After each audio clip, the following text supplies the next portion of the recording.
Следната тема за која ќе зборуваме е задушување. Едноставно замислете откако сте му дале бомбона на вашето дете, оно притрчува до вас со исплашен изглед на лицето, со двете раце на вратот, се обидува да кашла, а не може. Еве, нашето детенце постаро од 1 година. Сепак, има силна кашлица, но може да изговори неколку зборови помеѓу нападите на кашлица.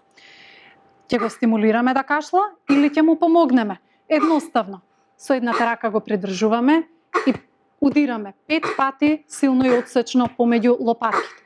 Или доколку се заморува, можеме да го потпреме на нашата рака и повторно 5 отсечни удари помеѓу лопатките. Но имаме уште една ситуација. Доколку детето се гуши, се задушува, не може да земе воздух, пристапуваме кон спроведување на Хаимлих маневар. Клекнуваме покрај детенцето и се позиционираме веднаш зад него. Двете раце ги поставуваме веднаш под градната коска на стомакот, една врз друга во тупаница. И притискаме отсечно наназад и малку нагоре. Наназад и малку нагоре. И уште еднаш, се додека не го искашла туѓото тело од дишните патишта. И се разбира, доколку при тоа изгуби свест, продолжуваме со реанимација како што ви објаснивме во претходното видео. Пред да продолжиме со постапката за згрижување на дете кое што се задушува, треба да знаеме неколку работи. Најпрво, задушувањето може да биде сериозна на моменти и живото загрозувачка ситуација.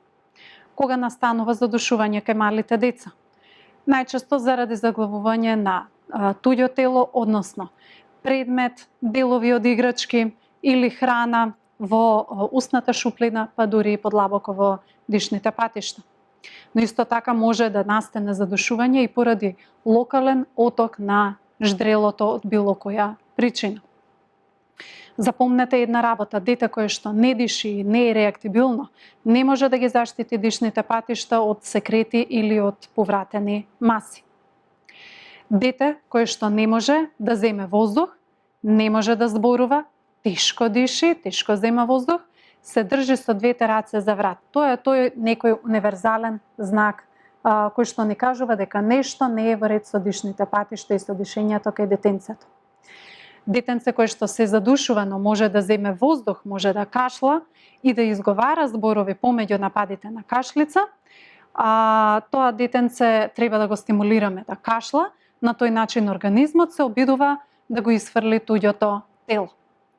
Доколку се работи за дете постаро од 1 година, проценете дали се задушува и дали има блокирани дишни патишта. И уште една многу важна работа.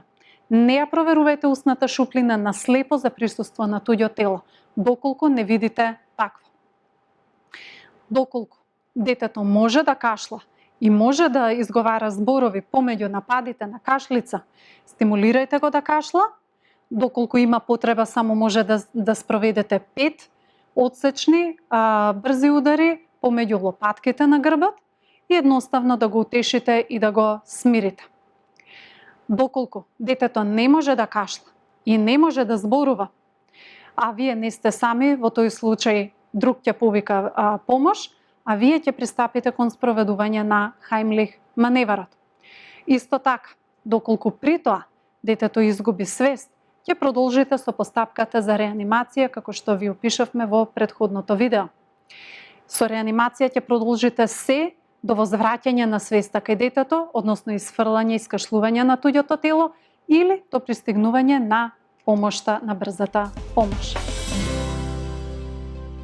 Меѓутоа, во ситуација кога сте сами, а доенчето не може да кашла и не може да плаче, ќе пристапите веднаш кон згрижување на доенчето, односно кон спроведување на 5 силни отсечни удари помеѓу лопатките на доенчето, се додека не го искашла туѓото тело.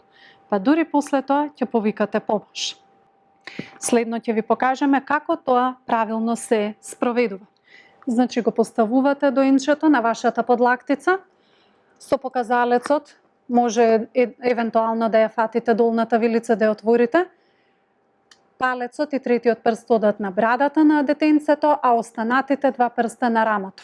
И целото доенче лежи на вашата подлактица.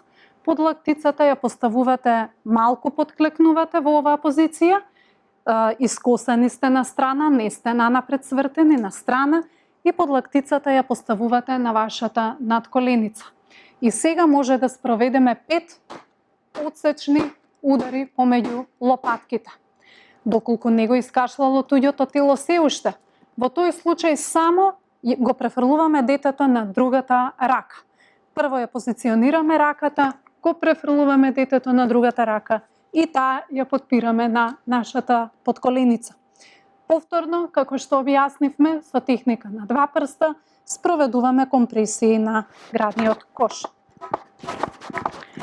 5 пати.